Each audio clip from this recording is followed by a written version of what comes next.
Good evening and welcome to Nation Newsroom. I'm Orawitang Misang. And I'm Nina Malisak Lemire, and today's highlight. PM accused Hun Sen of waging war.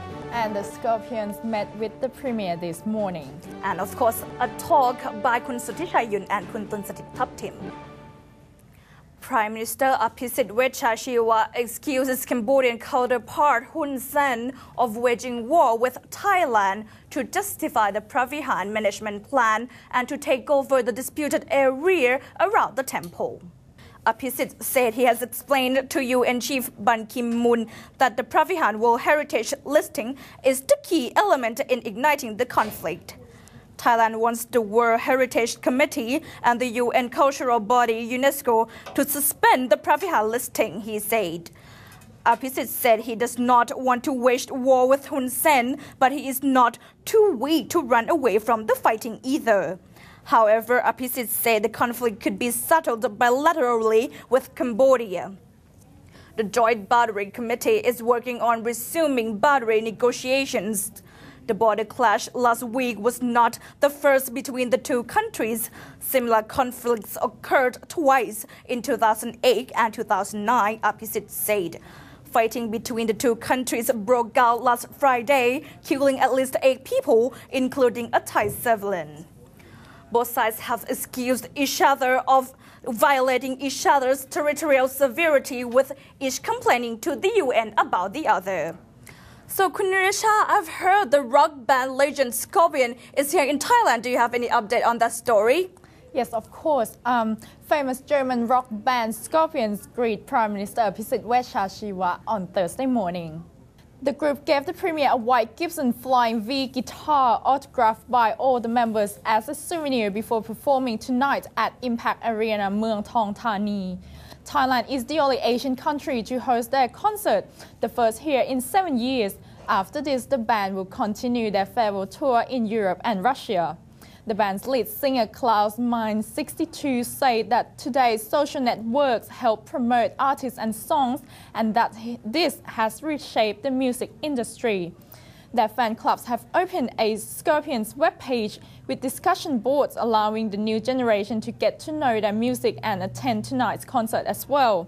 The Prime Minister also asked them how they kept so fit. Guitarist Rudolf Schenker, 65, replied that the more concerts they play, the fitter they became, as performing gave them greater energy. The band is one of the continental Europe's most successful rock bands, selling 100 million records over the course of 3 decades and packing stadiums around the world. They became famous in the 70s and have played many world tours, with concerts all over Asia and in the United States. Mines thanked the Premier for allowing the group to pay him a special visit. He said that the band had been to Thailand 5 times. Their first time was in 1982, and as this was their farewell tour, the band had chosen Thailand to play one of their final concerts. Thursday, February the 10th, we've been hearing a lot from the Prime Minister about the timing of the election. Every time a reporter sees him, it seems that that is the #1 question. When is the election going to take place? And it seems that Prime Minister Aphisit has an answer to every question, but what really is now the timing? If you have to guess, what is the month from now, February until November, when do you think the election will take place? If you get the newspaper headline today, you will believe that the election will take place in June or in the middle of this year. Yes. Every newspaper take that as a promise. But did he say June? He didn't say that.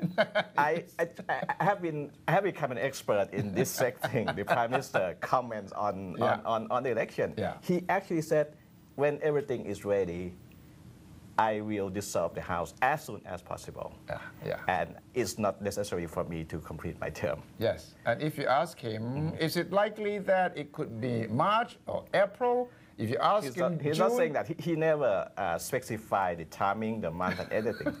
And he should have said, when everything is ready, I will dissolve the House immediately. He should have used the word immediately instead of as soon as possible. And then the second sentence, he said, it's not necessary for me to complete my term. Yeah, okay. He should have said, I will not complete my term. Okay. It should be as simple as that, which means that he is giving himself some options.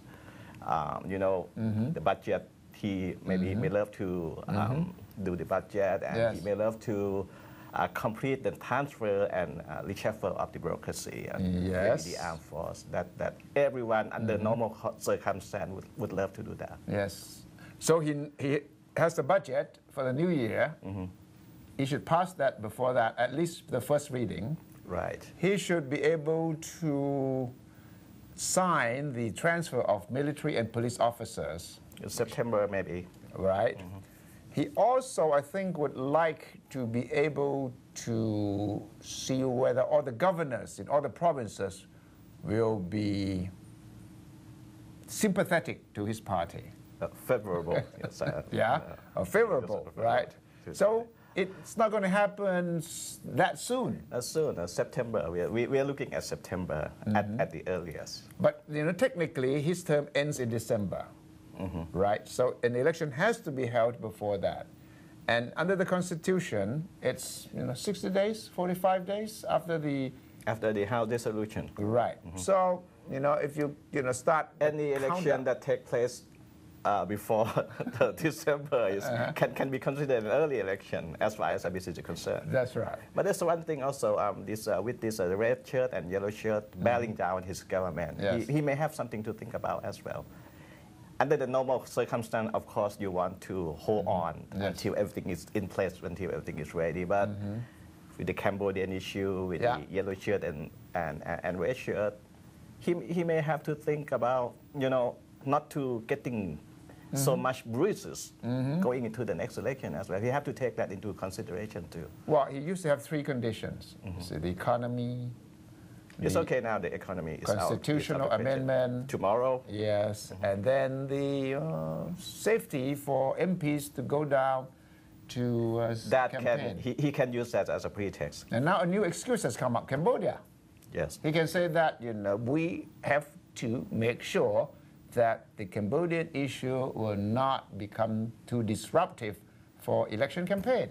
Yeah, it's up to him how he views this Cambodian issue. He may want to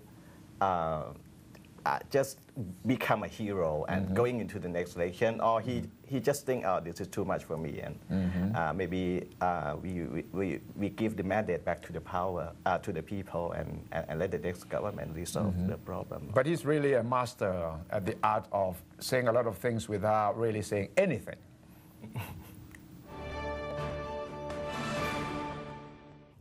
That's all for now. Thank you for watching Nation Newsroom. And please stay tuned with us from Monday to Friday at 10 p.m. on Nation Channel.